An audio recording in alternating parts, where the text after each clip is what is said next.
창세기 29장 9절부터 30절.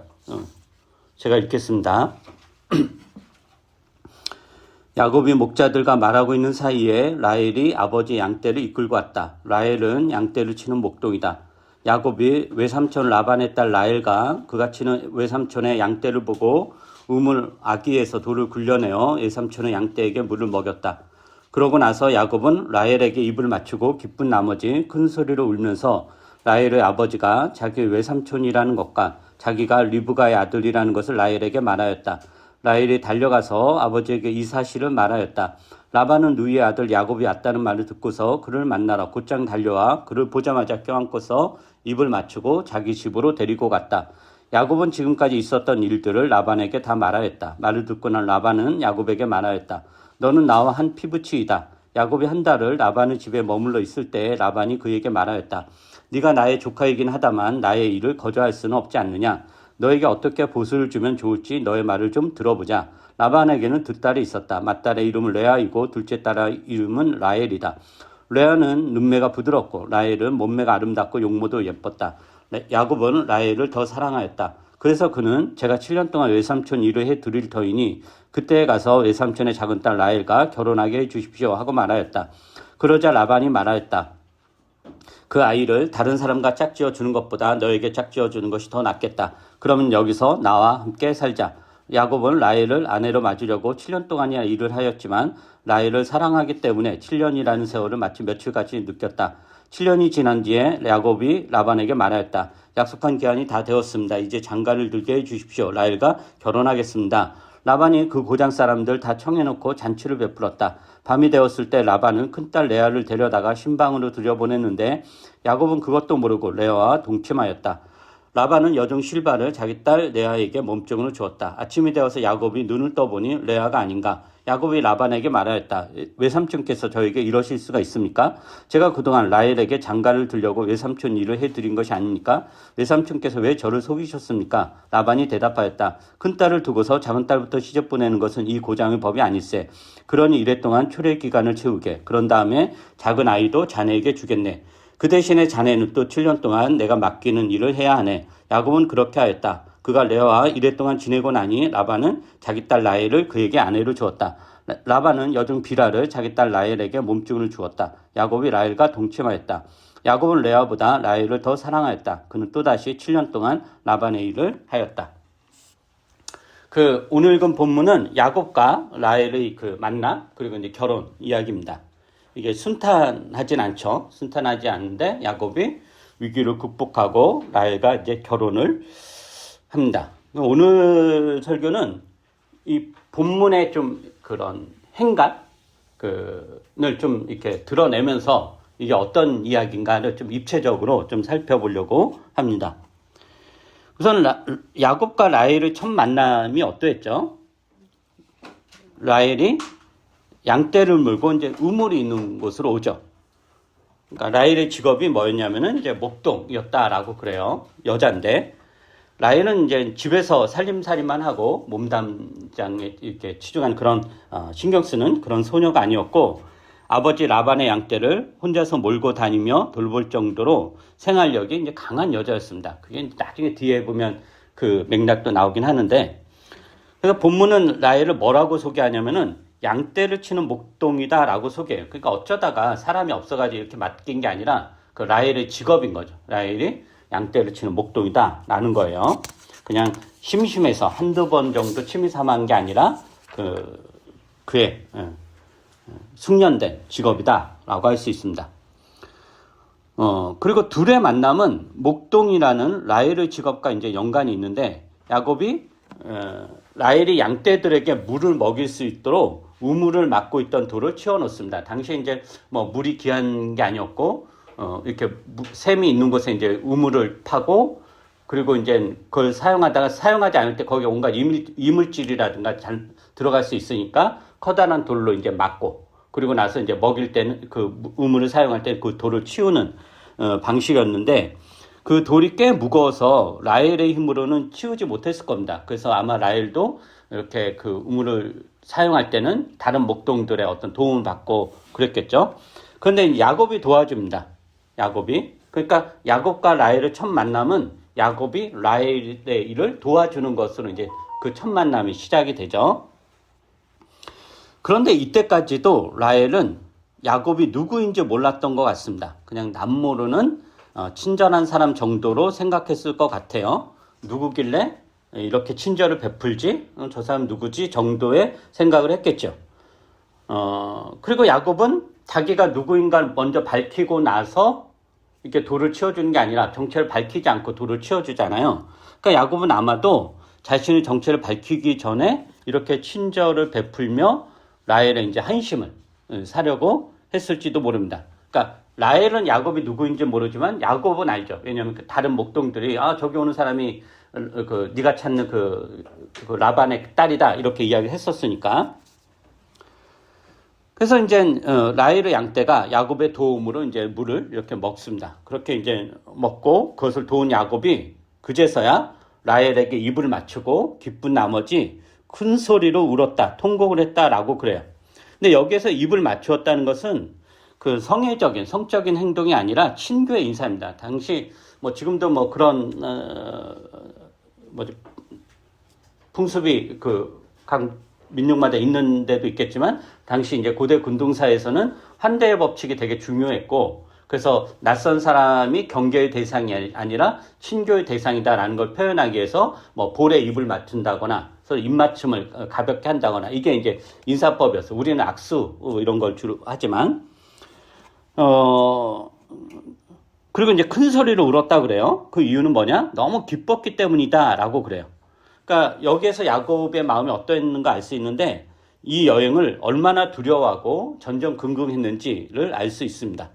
형 에서의 살해 위협으로 도망자 신세가 된 야곱의 이 여정은 그 결과를 예측하기가 어려웠을 거예요. 왜냐하면 하란을 여러 번 왔다 갔다 한 것도 아니고 첫 여행이자 늘 집들이었던 그 야곱이 그 엄청난 먼 거리에 그걸 이제 처음 가는 거니까 처음이고 가다 보니 또 하란에서 친척들이 살고 있다는 이야기는 들었지만 구체적으로 소식이 오고 간 게 아니기 때문에 지금은 어떤 상태인지도 모르고 그리고 자기가 가다가 짐승을 만나서 죽을 수도 있고 도둑질을 만나서 죽을 수도 있고 노예로 팔려갈 수도 있고 형 에서가 보낸 암살자들이 자기를 죽일 수도 있고 그러니까 뭐 아무것도 정해지지 않은 그런 상태에서 이제 떠난 여행이다 말이에요. 하고 있는 그런 상황에서 드디어 이제 목적지에 온 거잖아요. 드디어 삼촌 라반의 딸을 만났으니 얼마나 이제 기뻤겠어요. 그러니까 맥이 다 풀리며 이제 통곡을 했다라고 그래요.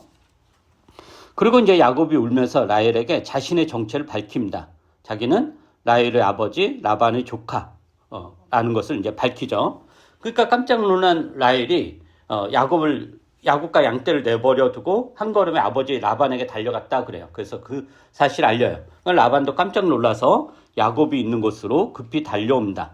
그리고 라반은 야곱을 보자마자 입을 맞추고 환대를 하며 자신의 집에 이제 데리고 갑니다. 그리고 야곱은 그간 있었던 일을 자신이 왜 여기까지 오게 되었는지를 라반에게 이야기를 해요. 근데 본문에는 나오지 않지만 야곱이 이제 라반을 만나서 라반의 집에서 자기가 왜 여기까지 오게 되었고 막 이런 이야기 하는데 그 중에서 핵심은 에서와의 관계잖아요. 에서를 속여가 이렇게 가지고 이렇게 도망치는 건데 아마도 에서와의 관계는 이야기하지 않았을 것 같습니다. 그 이유는 뭐냐면은 만약에 야곱이 에서와 벌어진 일을 이야기했다면 라반의 성격상 뒤에 보면 그 라반이 굉장히 비열하고 자기 이득에 굉장히 혈안이 된 사람으로 나오거든요. 그 라반의 성격상 마음이 복잡해졌을 거예요. 왜냐하면은 에서가 야곱을 원수처럼 여기는데 야곱을 한대한다라는 게 자신에게 유익인지에 대해서 계산기를 열심히 두들겼을 거예요. 그리고 아무리 계산기 두들기면 야곱을 버리는 게 자기한테 유익이죠. 왜냐하면 현재는 에서가 훨씬 더 강하고 에서가 그 집안의 재산 다 물려받는 이런 상황인 거잖아요. 야곱은 이제 거의 도망친 거니까. 그런데 라반이 이렇게 야곱을 한대하는 것으로 보아서 아마도 야곱이 에서와 관련된 이야기는 싹 빼놓고 자기 여기 어떻게 오게 되었는가라는 이야기를 했다라고 볼 수 있습니다.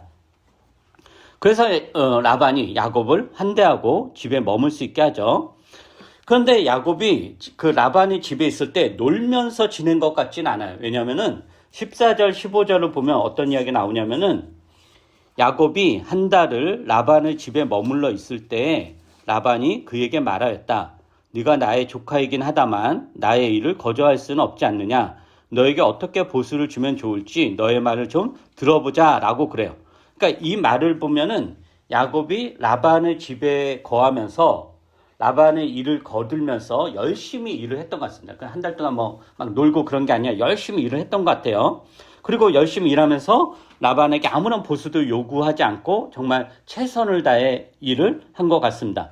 그 모습을 이제 라반이 한 달 동안 지켜봤겠죠. 그죠? 한 달 동안 쭉 이렇게 지켜보니까, 되게 성실하네. 책임감도 있네. 일머리도 있네. 너무 유능하게 일을 잘하네. 라고 이렇게, 라반이 이제 판단을 한 거죠. 그러니까 라반이 이제, 근데 이걸 계속 공짜로 얘가 일을 할 수는 없고, 그러면 자기가 또 뭐 말이 안 되는 거니까, 그래서 이제 그 야곱에게 제안을 하죠. 네가 계속 이렇게 돈을 안 받고 무료로 일을 할 수는 없으니 보수를 줘야 될 텐데 네가 원하는 게 뭐냐라고 물어요. 그러니까 라반은 이제 야곱은 이제 붙잡고 싶은 거죠. 굉장히 열심히 일하고 능력도 있고 이런 걸 보고 만약에 야곱이 뭐 반만층 내고 일을 하더라 엉망을 했다면 이런 제안을 하지 않았을 거예요. 그래서 보수를 주면서 앞으로 계속 일을 이제 시키고 싶은 마음이 이제 든 거죠. 그러니까 야곱이 이제 꽤 일을 잘했던 것 같아요.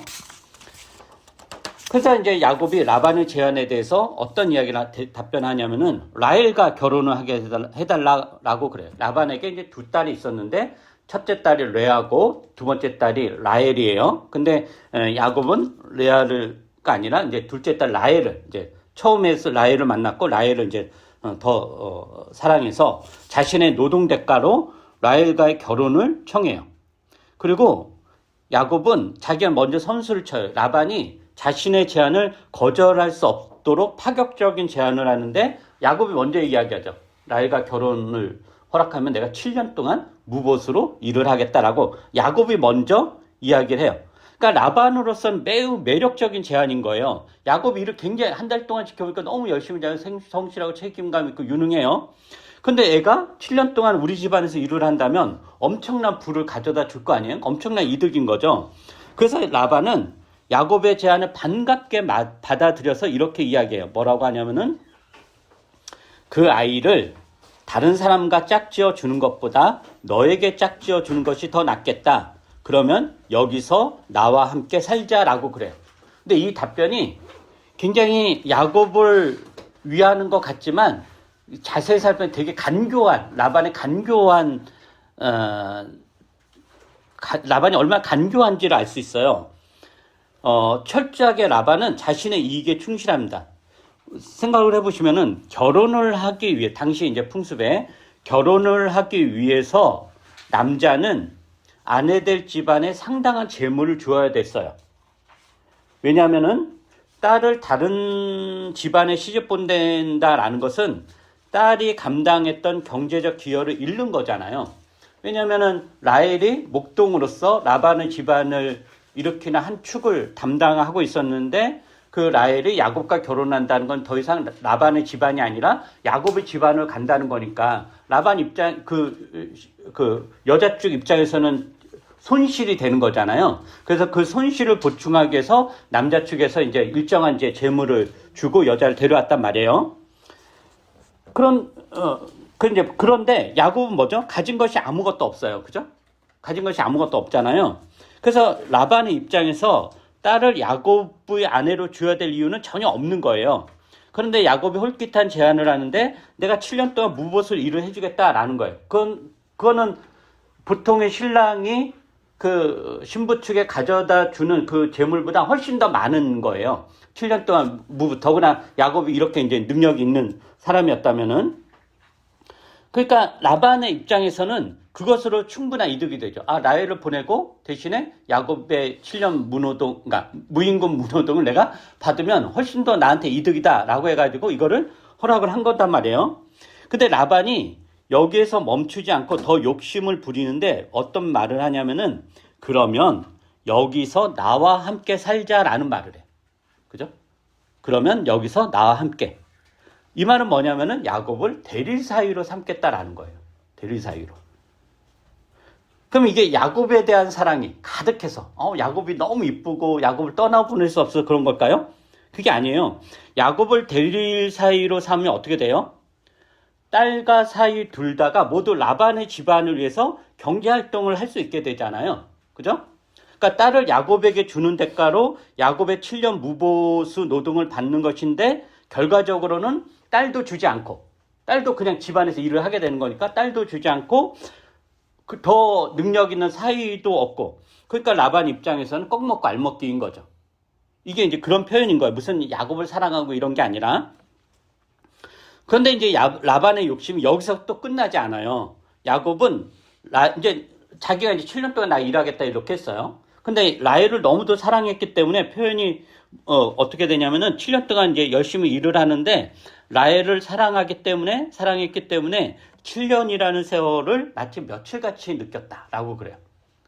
저도 없는 경험이고 여러분도 없는 경험일 것 같아요. 누가 7년 너무도 사랑해서 우리가 7년을 며칠같이 그러나 야곱은 이제 그랬다 라고 하는 거죠. 야곱은 이제 그랬다. 그래서 이제 그러니까 야곱이 라헬과의 결혼을 얼마나 학수고대했는가, 라헬과 살기를 얼마나 이렇게 라헬과의 결혼을 얼마나 기대했는가 이걸 알 수 있어요. 그걸 기대하면서 7년은 이제 뼈 빠지게 이제 일을 한 거예요. 근데 이제 드디어 7년이 되었어요. 그런데 여기서 재밌는 표현이 여기서 라반이 야곱에게 결혼을 먼저 이야기하지 않아요. 원래는 라반이 결혼 이야기를 해야 되는 거거든요. 7년 동안 이제 자기가 이제 부려가지고 했으면 이제 7년 끝났으니까, 야, 이제 야곱은 너 7년 일했으니까 이제 내 딸과 결혼해라. 이렇게 자기가 주도적으로 나와야 되는데 그 이야기를 누가 하냐면은 야곱이 하죠. 그죠? 야곱이 했다라는 건 이게 이제 그 어떤 그 문학적인 그런 뉘앙스로 라반은 별 생각이 없었다. 라는 뜻이기도 해요. 어쨌든, 야곱이 이제 라반에게 이야기를 해요. 네, 7년 됐으니까, 라헬과 결혼을 하겠다, 약속대로. 그래요.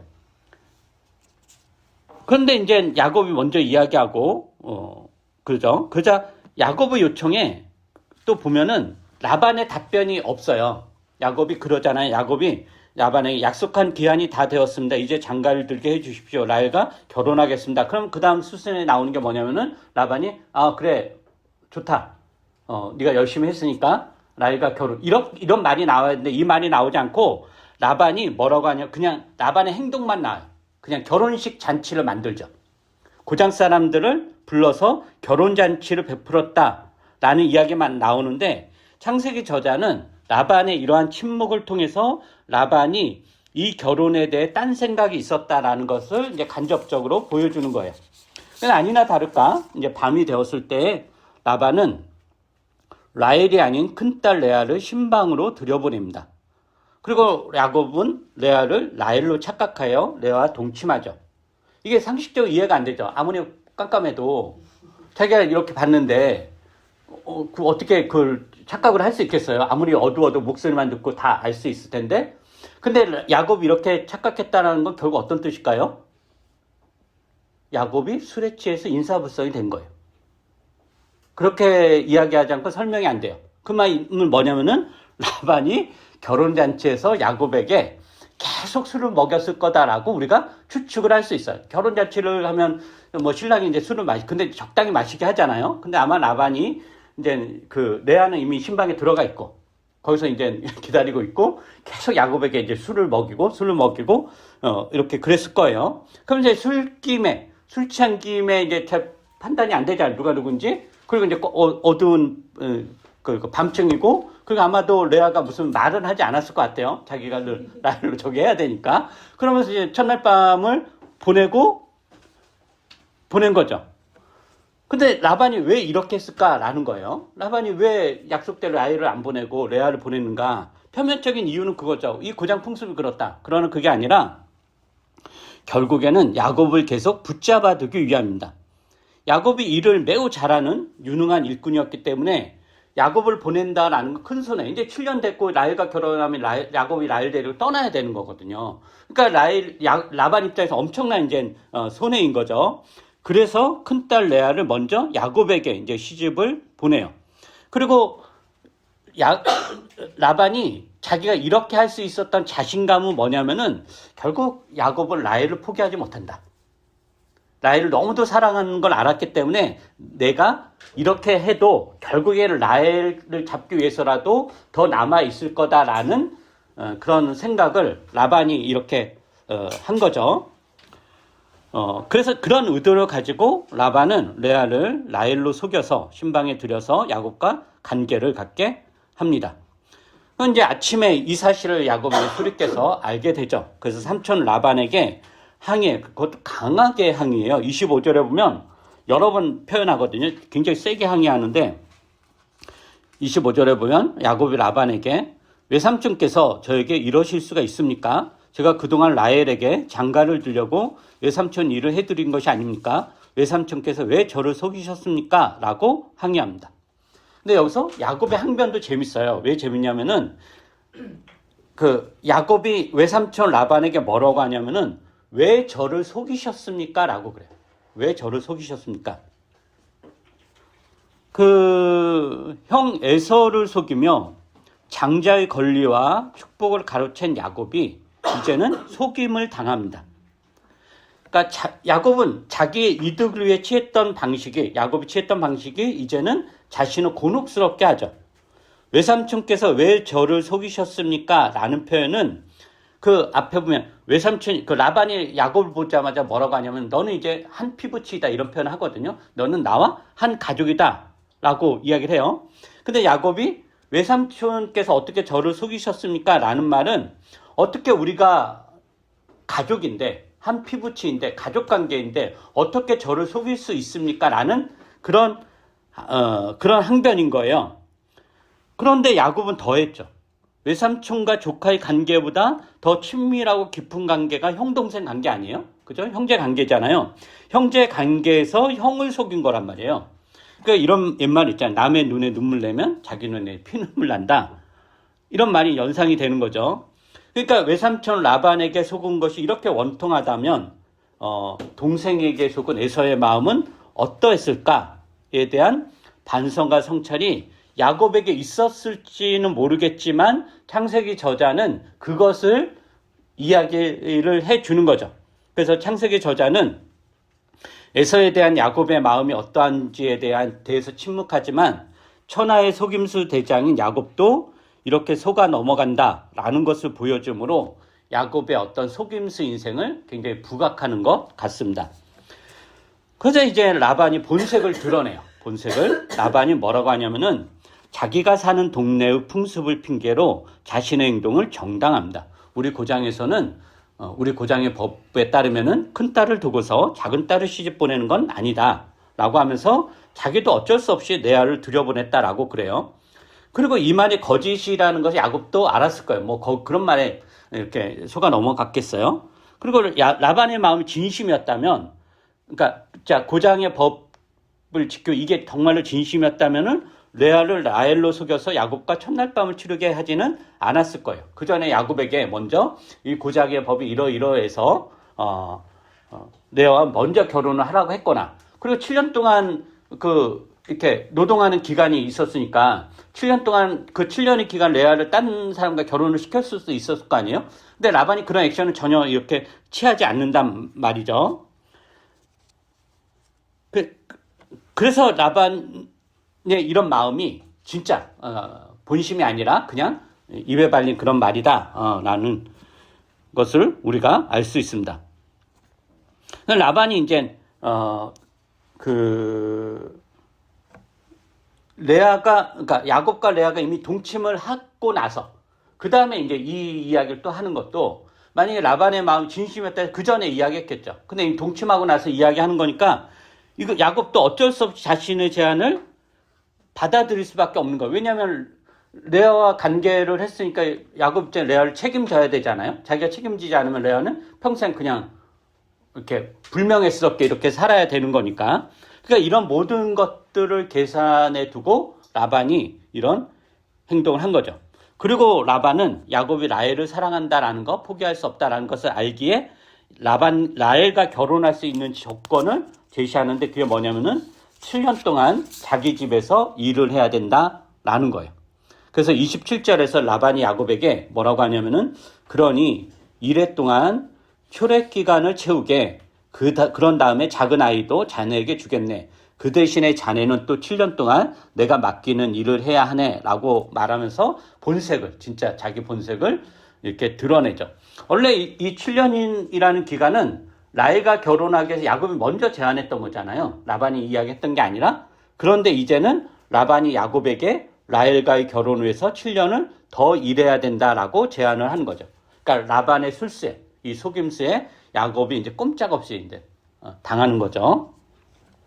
그리고 당연히 야곱은 라반의 제안을 거부할 수 없어요. 왜냐하면 라헬을 너무도 사랑했기 때문에, 라헬과 결혼해야 되기 때문에 제안을 거부할 수 없어요. 그래서 라반의 제안대로 레아와 이래 동안 초래 기간을 보내고 나서 라헬을 아내로 맞이하여 동침합니다. 그래서 30절에 보면은 야곱이 라헬과 동침하였다. 야곱은 레아보다 라헬을 더 사랑하였다. 그는 또다시 7년 동안 라반의 일을 하였다라고 합니다. 이렇게 이제 이 본문이 끝나요. 그러면 이제 간단하게 우리가 이 단락에서 이 야곱의 이야기에서 무엇을 좀 얻을 수 있는가라는 거예요. 그럼 야곱이 이제 어떤 사람인가라는 거죠. 그리고 라헬과의 결혼을 통해서 야곱이 경험한 건 뭐고 야곱의 태도는 뭐였을까? 이런 것들을 한번 두 가지 정도로 이야기를 좀 해볼 텐데, 첫째는 어쩌면 야곱은 속임을 당하는 것이 얼마나 고통스러운 것인지를 알게 되었을 것입니다. 자신이 가장 소중히 여기는 것을 속임수로 빼앗겼을 때의 마음이 얼마나 쓰라리고 힘겨운 일인지를 알았을 것 같습니다. 그리고 한때 자신의 유익을 위해 동원했던 속임수가 이제는 자신을 고통스럽게 하는 것으로 작용하면서 이 속임수의 허망함을 알게 되었을지도 모르겠습니다. 그리고 본문에는 나와 있진 않지만 에서에 대한 마음이, 에서도 나중에 보면 야곱에 대한 마음이 달라지잖아요. 그리고 역시 야곱도 에서에 대한 마음이 달라지는데 아마 이런 것이 계기가 된 것은 아니었을까라고 생각을 해볼 수 있습니다. 그 다음에 이제 두 번째, 이 야곱의 태도에서 야곱은 자신의 인생에 대해서 불평불만을 하지 않는 것 같습니다. 외삼촌 라반이 자신을 속인 일이 너무도 괘씸하고 또 자신이 원하지 않았던 레아와 결혼한 것, 그리고 라헬과 결혼하기 위해 자신이 희생하기로 했던 7년간의 노동과 똑같은 시간, 또 7년을 또 노동을 해야 되는 이런 상황이 매우 절망적이었을 것 같지만 야곱은 거기에서 무너지거나 라반을 원망하며 분노를 터뜨리거나 깽판을 치거나 이렇게 다 무효로 돌려버리거나 이렇게 하지 않습니다. 라반의 요구대로 또 7년을 일합니다. 그리고 야곱이 이렇게 할 수 있었던 이유는 무엇인가? 14년의 노동보다 라헬과 결혼하는 게 더 중요하고 더 가치 있다고 여겼기 때문입니다. 자신이 소중하다고 여기는, 무엇보다 가치 있다고 여기는 것을 이루기 위해 야곱은 불평불만을 하지 않고 해야 할 일을 묵묵히 수행합니다. 우리가 어떤 상황에 대해서 불평불만을 한다는 것은 어쩌면 우리 삶에 보다 더 중요한 가치를 잃어버렸거나 혹은 없기 때문일지도 모릅니다. 고통을 견디는 방법은 여러 가지가 있지만 그 중에 하나는 그 고통을 견딤으로 인해 얻게 될 가치를 생각하고 추구하는 것입니다. 내 삶에 그 고통을 감당해도 손해가 아닐 만한 그 고통을 넘어서는 것이 있다면, 소중한 것이 있다면, 가치 있는 것이 있다면 우리는 7년간의 노동을 또 반복해서 할 수도 있습니다. 그것을 신앙에서는 이렇게 광대하게 표현합니다. 로마서에 보면은 사도 바울이 이렇게 이야기하는데, 로마서를 한번 볼까요? 로마서 8장입니다.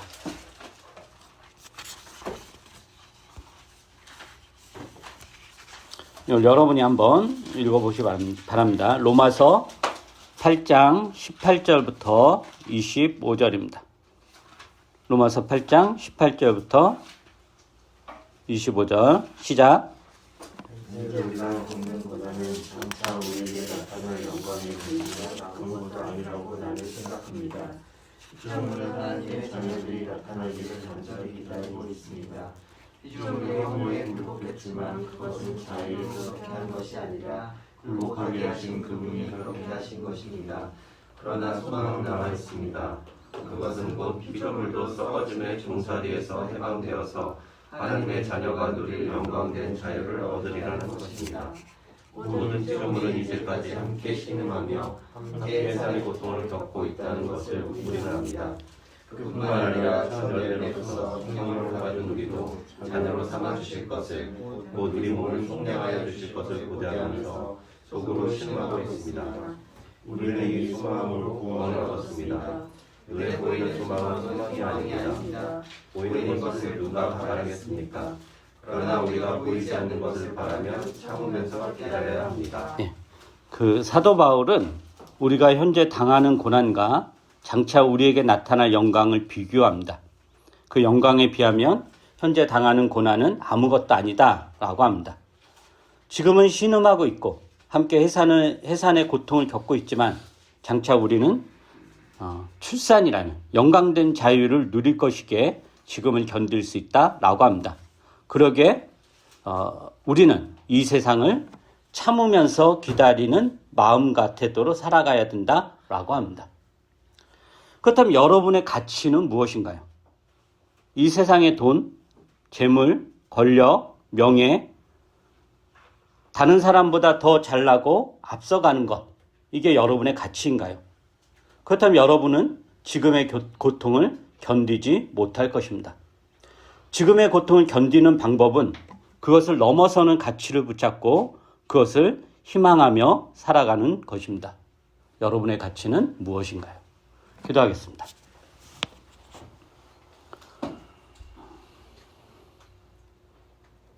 우리 삶에 세세토록 관심을 가지시고 우리를 이 모양 저 모양으로 이렇게 인도하시는 주님, 주의 인도하심에 우리가 여러 가지 방식으로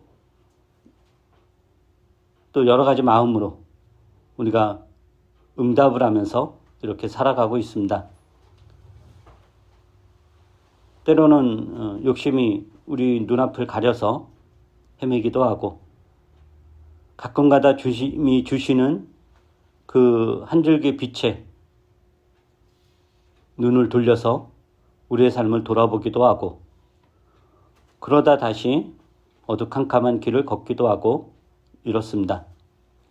우리가 세상을 살아갈 수 있는 힘, 이 고통과 고난의 이 시절을 살아갈 수 있는 그 힘이 무엇인지 오늘 말씀을 통해서 다시 한번 확인을 하게 됩니다.